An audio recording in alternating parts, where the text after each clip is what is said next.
March 1998. Officials within the Texas prison system were monitoring an inmate believed to be entering the final stages of AIDS. Medical records indicated that the man's condition was steadily deteriorating, and those responsible for overseeing him believed he was no longer capable of posing a serious threat.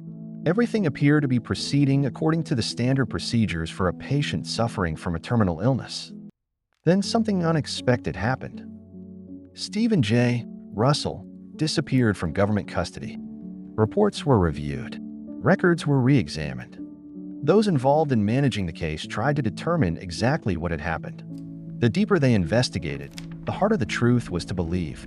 The man who was supposedly dying had never actually had AIDS. The illness that helped him leave a highly secure correctional environment was merely one part of a carefully planned escape.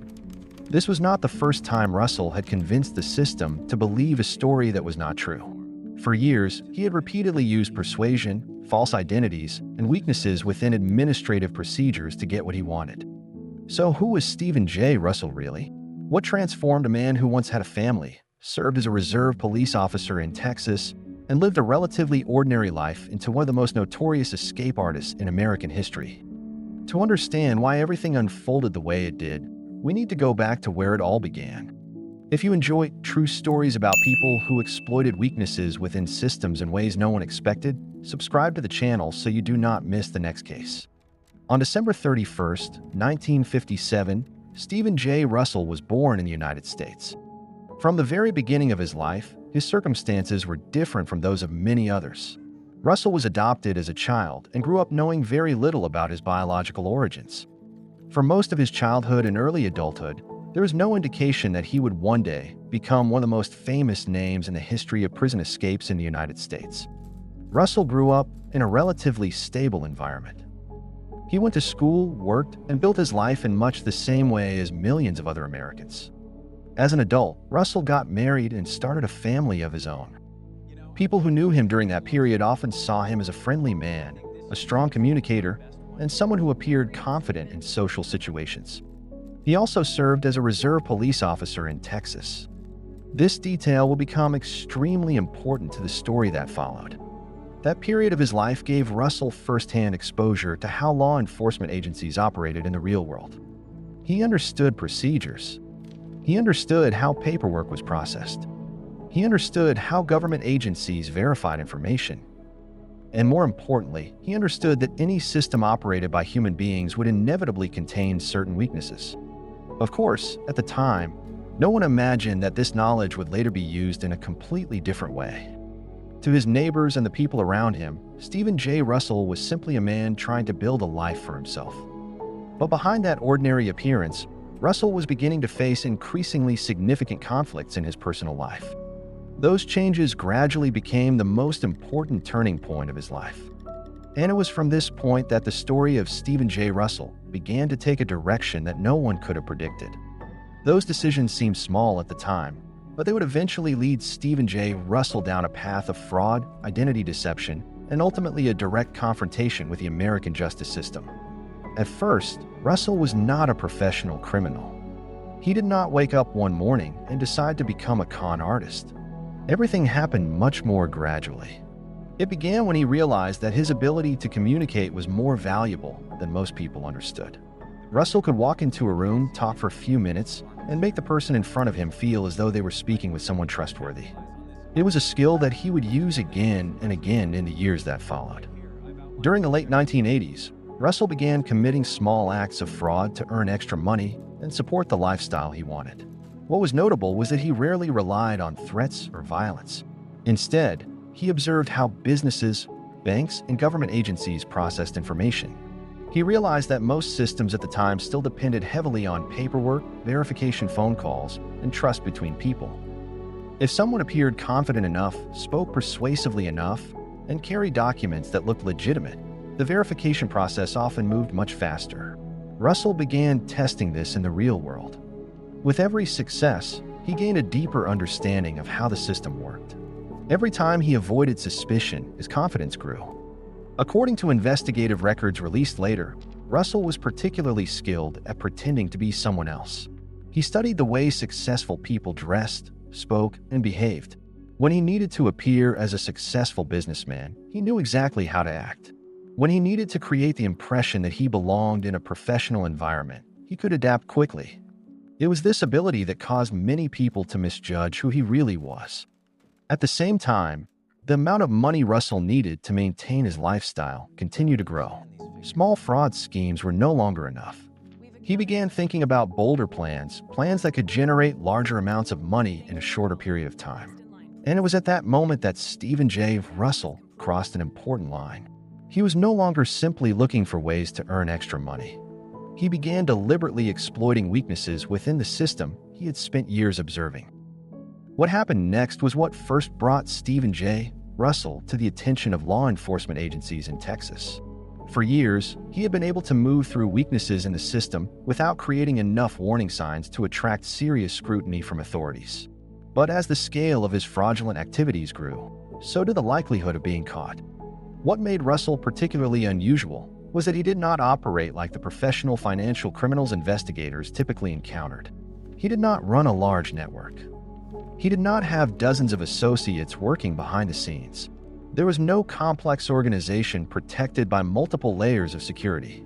Most of the operation revolved around Russell himself and his ability to persuade people. To most people, he appeared to be an ordinary citizen. But to investigators who had begun reviewing the financial records connected to him, a familiar pattern was starting to emerge.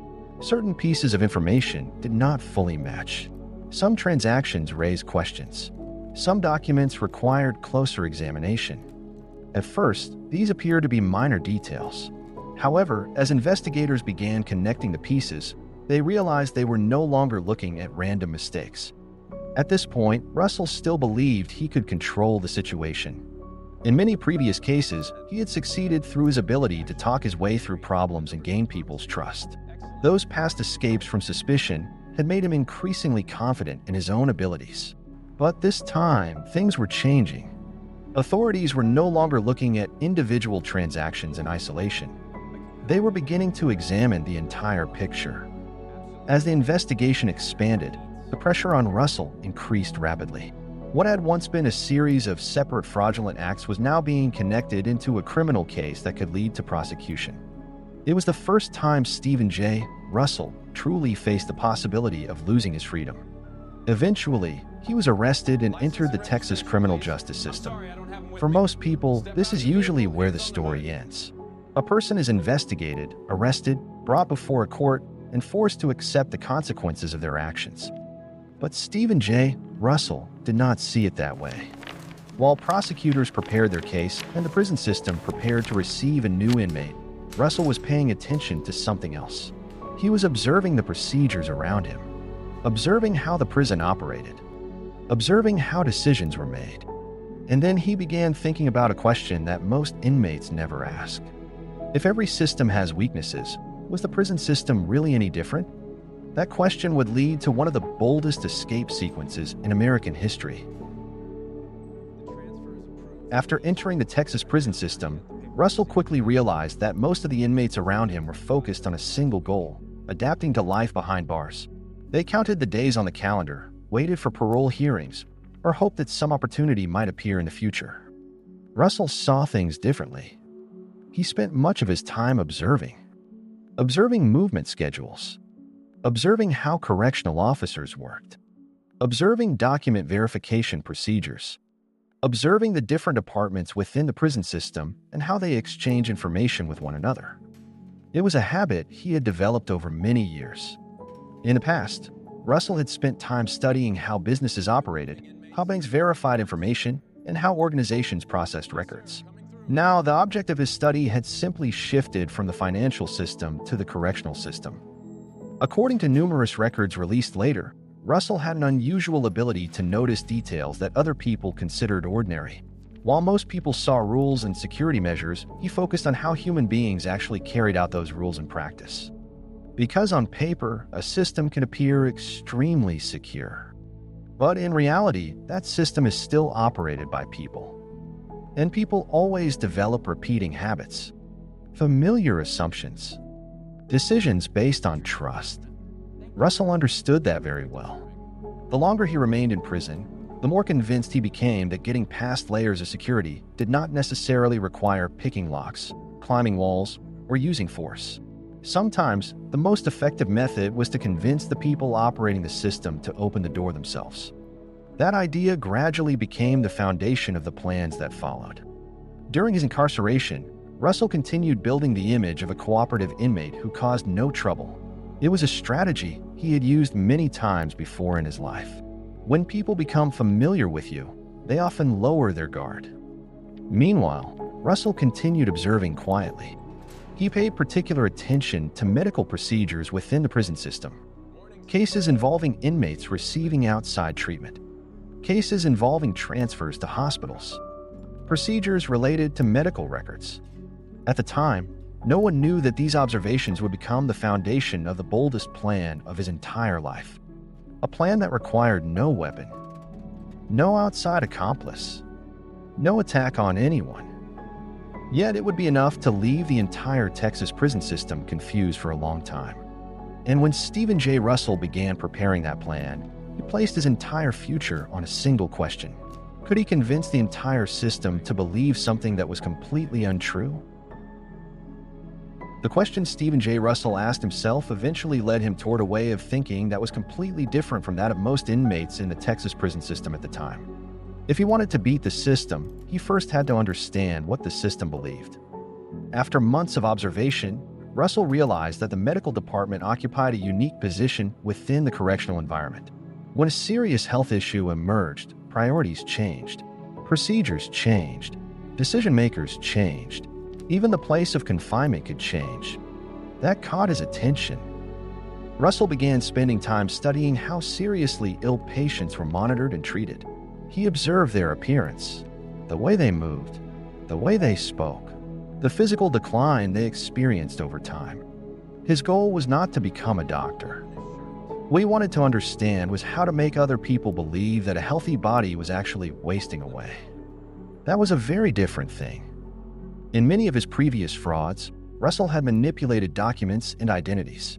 This time, the target he intended to manipulate was the perception of the people around him. According to records released later, Russell spent considerable time studying AIDS. During the 1990s, it remained a disease that many people feared.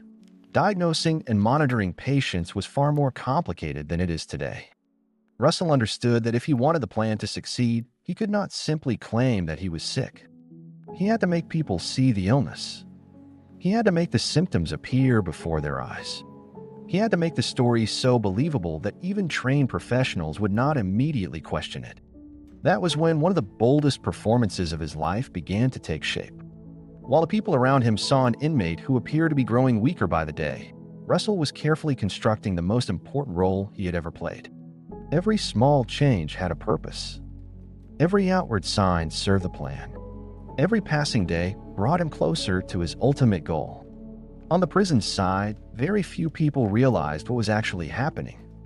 To them, Stephen J. Russell was simply an inmate whose health was deteriorating. To Russell, however, this was the decisive stage. Because if the plan failed, he would remain behind concrete walls and razor wire fences. But if it succeeded, he would convince the entire system to believe in something that had never existed. And then the moment of the first test finally arrived. The people responsible for monitoring his health began noticing the signs that Russell had been waiting for all along. When the system began treating Stephen J. Russell as a dying patient, he knew he had reached the final stage of his plan. What Russell had been waiting for over many months was not a sudden security lapse. He was waiting for the moment when every decision made by the system would naturally place him in the most advantageous position to act. According to information released later, the medical condition Russell had constructed directly influenced the way he was managed. The people responsible for supervising him believed they were dealing with a serious medical case. The more they believed that assumption, the more they focused on caring for a patient rather than preventing an escape. That was exactly the weakness Russell intended to exploit. He understood that the strongest security measures are usually designed to stop obvious threats. An inmate believed to be entering the final stages of AIDS was not someone most people would expect to be planning a bold escape. Then the decisive moment finally arrived. Stephen J. Russell disappeared. There was no dramatic climb over a prison wall in the middle of the night. No chase across the prison yard. No alarm sirens immediately sounding. During the first few hours, what confused Texas officials most was that they could not determine exactly what had happened. Reports were reviewed, records were re-examined, multiple departments began cross-checking information. The deeper they looked, the more they uncovered a difficult truth. The entire assumption about Russell's medical condition may have been wrong from the very beginning. As the investigation expanded, those responsible for managing the case began to realize that they were not simply searching for an escaped inmate. They were dealing with a man who had spent months studying the system before making his move. The news quickly spread beyond the prison walls. To the public, it was an almost unbelievable story. A man believed to be dying of AIDS had somehow disappeared from the custody of the state of Texas. For investigators, the situation was even more serious. Every hour that Russell remained free increased the likelihood that he would create a new identity and disappear once again among millions of Americans. While law enforcement agencies began expanding the search, Stephen J. Russell was already on the outside. For the first time in a long while, he had regained the one thing he had always wanted: freedom. But with that freedom came another choice. He could disappear and live quietly under a new identity, or he could continue living the way that had brought him to this moment. Stephen J. Russell chose the second option. And that decision is what ultimately turned the manhunt into a story that became famous across the United States. The decision to continue living the way he always had quickly led Stephen J. Russell back onto the same path that had gotten him into trouble in the first place. After escaping from the custody of the state of Texas, he did not choose a quiet life in a small town, nor did he attempt to disappear completely from society.